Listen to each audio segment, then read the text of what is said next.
Dieu se révèle encore aux hommes dans les songes et cela se réalise physiquement. La seule condition pour découvrir cette puissance, la foi et la persévérance. C'est l'histoire de cet artiste, arrangeur et chanteur de l'Éternel. On travaillait au champ et quand je me suis donné à Dieu, j'ai été chassé par mes parents. Et là, Dieu aussi m'a choisi et il m'a révélé un jour que je serais un grand guitariste. En rêve, j'ai eu quelqu'un qui venait me former dans la guitare, comment il faut fabriquer la guitare, comment il faut jouer à la guitare. Effectivement, c'était réel. La parole de Dieu est toujours réelle. Après être rejeté, Alino le Congolais va se retrouver dans un autre village de San Pedro en tant qu'ouvrier dans les plantations de cacao, mais un ouvrier guitariste pour la gloire de Dieu. C'est ainsi que Dieu va le révéler au grand public en passant par chantre chef Thomas qui le choisit comme son guitariste et parcourt tout le pays avec lui. Il s'installe à Yamoussoukro en 2003 et là, une autre épreuve de la vie commence. De 2003 jusqu'en 2013, vraiment, c'était un peu dur. Et gérer la cabine, c'était difficile pour payer mon loyer. Il a grouillé un peu, il y a eu 10 000 francs. Avec les 10 000, j'ai fabriqué une guitare, ils ont acheté à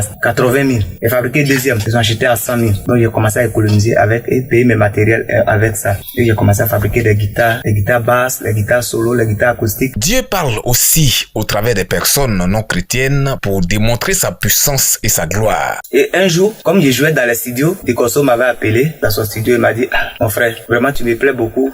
Moi, je ne suis pas un homme de Dieu, je ne suis pas chrétien, mais le talent qui est en toi, Dieu m'a révélé que tu es un arrangeur, que viens, je vais te former. » Et j'ai commencé avec lui. Chassé par ses parents à cause de Christ, il devient ouvrier de la brousse et après, gérant des cabines téléphoniques. Malgré tout cela, Alino le Congolais persévère et grandit toujours dans la foi en Dieu. Aujourd'hui, arrangeur et chanteur de l'Éternel, il est fournisseur de guitares. Ça, c'est une guitare manche coupée. Ça a été fabriqué ici chez moi-même. C'est une guitare Bluetooth. Voilà. Lui, tu peux jouer au moins à 100 à 200 mètres sans brancher. C'est Dieu qui m'a révélé cela. Il y a des magasins à Trècheville, il y a des magasins à Djamé. Tu commandes et fais des dépôts-ventes. Cette réussite d'Alino est la réalisation de ce que Dieu lui montrait dans les songes. Pour y arriver, il a persévéré dans la souffrance en gardant toujours sa foi en Dieu. Voici l'une des leçons que donne l'histoire de cet artiste à ceux qui suivent Jésus et perdent la foi face aux difficultés. C'est à eux ce conseil d'Alino. Dieu existe toujours. Et dans la vie, il faut persévérer. Dans la vie, on peut dire il faut grouiller. Parce que avec 10 000 francs, ça peut te faire rapporter 10 millions qu'on doit travailler et suivre la voie de Dieu.